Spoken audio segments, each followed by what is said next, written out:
At 9 o'clock he stubbed his toe on a rocky ledge, and from sheer weariness and weakness staggered and fell. He lay for some time, without movement, on his side. Then he slipped out of the pack straps and clumsily dragged himself into a sitting posture. It was not yet dark, and in the lingering twilight he groped about among the rocks for shreds of dry moss. When he had gathered a heap, he built a fire, a smouldering, smudgy fire, and put a tin pot of water on to boil. He unwrapped his pack, and the first thing he did was to count his matches. There were 67. He counted them 3 times to make sure.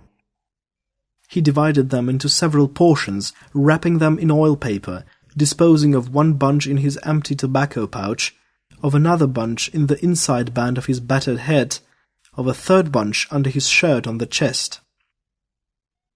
This accomplished, a panic came upon him, and he unwrapped them all and counted them again. There were still 67. He dried his wet footgear by the fire. The moccasins were in soggy shreds, the blanket socks were worn through in places, and his feet were raw and bleeding. His ankle was throbbing, and he gave it an examination. It had swollen to the size of his knee. He tore a long strip from one of his 2 blankets and bound the ankle tightly. He tore other strips and bound them about his feet to serve for both moccasins and socks. Then he drank the pot of water, steaming hot, wound his watch, and crawled between his blankets. He slept like a dead man. The brief darkness around midnight came and went.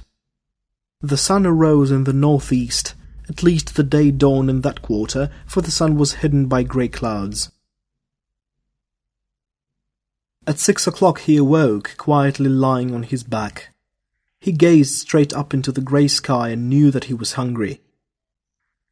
As he rolled over on his elbow, he was startled by a loud snort, and saw a bull caribou regarding him with alert curiosity. The animal was not more than 50 feet away, and instantly into the man's mind leaped the vision and the savour of a caribou steak sizzling and frying over a fire. Mechanically he reached for the empty gun, drew a bead, and pulled the trigger. The bull snorted and leaped away, his hoofs rattling and clattering as he fled across the ledges. The man cursed and flung the empty gun from him. He groaned aloud as he started to drag himself to his feet. It was a slow and arduous task. His joints were like rusty hinges. They worked harshly in their sockets with much friction, and each bending or unbending was accomplished only through a sheer exertion of will.